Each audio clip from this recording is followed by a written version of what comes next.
conozcan esta historia no la olvidarán jamás. Cuentan que hace muchos años en Tamba, una provincia de Japón, vivía un rico mercader que tenía una hija. Era una niña muy curiosa, muy inteligente, muy inquieta y también muy hermosa. Otsono.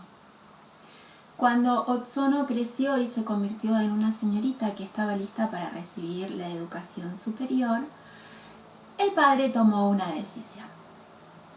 Él quería que su hija fuera educada, no por los maestros de provincia, prefería otra cosa.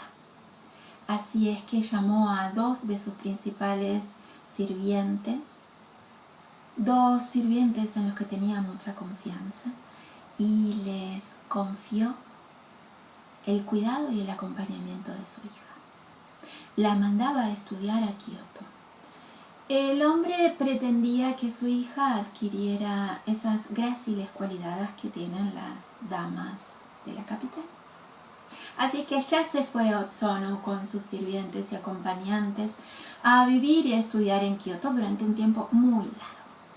Ahí Otsono estudió música, estudió poesía, estudió pintura, se relacionó con gente de la sociedad de la capital y se convirtió en una mujer muy interesante y muy bella.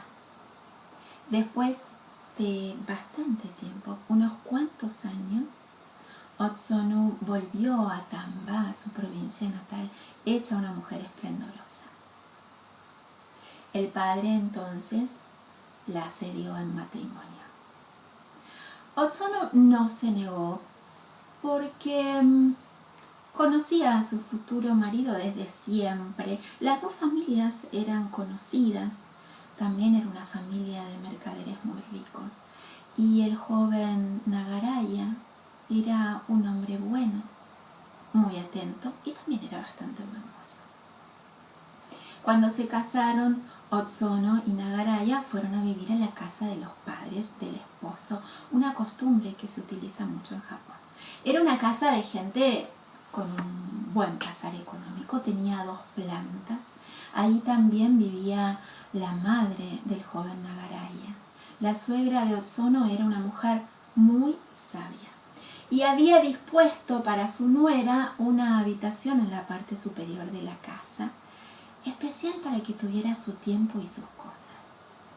Ahí Otsono pasaba sus tardes, parte de sus noches, escribiendo poesía, pintando, tocando algunos de sus instrumentos. Tenía un tansu, que es un mueble como si fuera una cómoda, lleno de cajones. Tiene muchos cajones de varios tamaños donde se pueden guardar todas las pertenencias. También había un tatami donde solía recostarse y pasar su tiempo Otsono. El matrimonio de Otsono y Nagayara fue un matrimonio con armonía. También tuvo algunas felicidades, como por ejemplo la llegada de su hijito.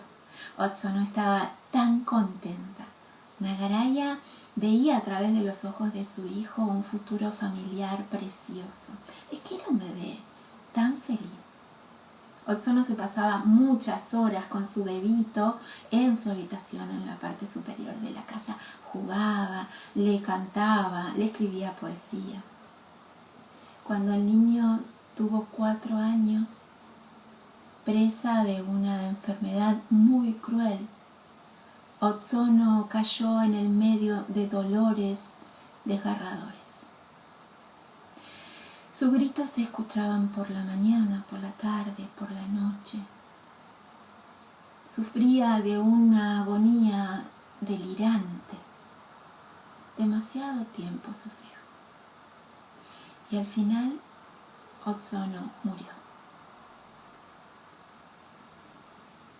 La noche siguiente, después del funeral de Otsono, un grito desgarrador que pronunció su hijo despertó a toda la familia. El chiquitito lloraba, estaba pálido, tembloroso, y en el medio de ese llanto y de ese balbuceo pudo decir que su madre había vuelto. La familia corrió hasta la habitación de la planta alta y ahí estaba la lámpara que iluminaba el altar conmemorativo, los instrumentos, los artículos para pintar, para escribir y el tanzu. Y justo parada frente a él, la sombra espectral de Ozono. La familia espantada corrió hasta la planta baja. Nadie sabía qué hacer. La suegra de Ozono, como les dije, era una mujer muy sabia. Yo sé que toda mujer siente predilección por esas pequeñas cositas que le pertenecen. Y Ozono tenía gran afecto por sus pertenencias. Yo creo que tal vez volvió para contemplarlas. Pensó la mujer. Vamos, que muchos muertos lo hacen. Salvo que sus pertenencias sean donadas al templo. Mejor mañana temprano regalamos todas las cosas de Ozono. Tal vez así su espíritu resguarde algún sosiego. La familia no le discutió. Y cuando el primer rayo de sol asomó por el horizonte, la familia subió hasta la habitación del primer piso. El espectro ya se había ido. Todos se dedicaron a vaciar los cajones del tanzu y a guardar todas las cosas que eran de Ozono. Uno a uno abrieron los cajones, el primero, sacaron todas las cosas, lo vaciaron, revisaron que no quedara nada, lo cerraron. El segundo cajón, vaciaron todas las cosas, se fijaron que no quedara nada, lo cerraron. El tercer cajón lo vaciaron, se fijaron que no quedara nada, lo cerraron. El cajón más chiquitito lo vaciaron, se fijaron que no quedara nada, lo cerraron. Otro cajón, se fijaron que no quedara nada, lo vaciaron, lo cerraron y así vaciaron todo el tanzu. Y se llevaron todas las cosas de Ozono al templo. Esa noche, el espectro de la huerta volvió a la casa. La familia estaba desesperada. Y a la noche siguiente regresó. Y a la noche siguiente, y a la siguiente, y a la siguiente. Y volvió tantas noches hasta que esa casa se convirtió en una morada del temor. Nadie podía dormir ahí. Nadie quería vivir ahí. Noche tras noche el espectro llegaba y se plantaba frente al tanzu, hasta que el primer rayo de sol asomaba por el horizonte. Cansada, la suegra de Ozono decidió ir hasta el templo para consultar con el sumo sacerdote. Cuando llegó ahí le contó todo lo que pasaba. Y el sumo sacerdote, que era un hombre también muy viejo y muy sabio, pensó, se acarició su larga barba y pensó, debe haber algo en el tanzu que la inquiete. Está vacío, le contestó la mujer.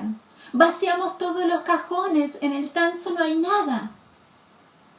Pues entonces tendré que ir yo mismo a ver qué es lo que sucede. Cuando cayó el crepúsculo, el sumo sacerdote llegó a la casa. El resto de la familia lo esperaba en la planta baja. Solo les hizo un pedido. Nadie debía subir a la planta alta mientras él estuviera en la habitación, salvo que escucharan su pedido de auxilio. Claro que toda la familia obedeció. Muy despacio el sacerdote subió por la escalera hasta la habitación de la planta alta. Cuando llegó, miró todo el lugar. Solo estaba el tatami y el tanzu. Se sentó en el tatami a leer sus sutras. La pequeña lámpara que iluminaba el altar conmemorativo daba una luz tenue en el ambiente. La noche pasó lenta, hora tras hora. Y cuando llegó la hora de la rata, que es más o menos entre la 1 y las 2 de la mañana, el sacerdote sintió que la habitación se helaba. Un frío intenso le entró por cada una de sus células. Se metió en sus venas, corrió por su sangre y se caló en sus huesos. Y ahí, frente al Tansu, la imagen espectral de Ozono apareció. El sacerdote empezó a repetir en voz baja la fórmula sagrada que se utiliza en estos casos. Y después llamó a Ozono por su nombre de muerta, un nombre que solo el espectro conocía. La sombra de la muerta lo miró con sus ojos vacíos y su expresión lánguida. «He venido a ayudarte», le dijo el sacerdote. «Tal vez haya algo en el Tansu que despierta tu ansiedad. ¿Quieres que te ayude?» Con un leve movimiento de cabeza, el espectro asintió. Y entonces el sacerdote abrió el primer cajón, miró hasta el fondo, vio que estaba vacío y lo cerró. Abrió el segundo cajón, miró hasta el fondo, vio que estaba vacío y lo cerró. Abrió el tercer cajón, miró hasta el fondo, vio que estaba vacío y lo cerró. Abrió el cajón más chiquitito, miró hasta el fondo, vio que estaba vacío y lo cerró. Abrió otro cajón, miró hasta el fondo, vio que estaba vacío y lo cerró. Cajón tras cajón revisó todo el Tansu. Estaba vacío. Sin embargo, la sombra de la muerta seguía parada ahí, frente al mueble, cada vez con más ansiedad, cada vez más inquieta. El sacerdote sabía que eso no era bueno. Empezó a caminar alrededor de la habitación pensando qué era lo que quería. De pronto tuvo una idea.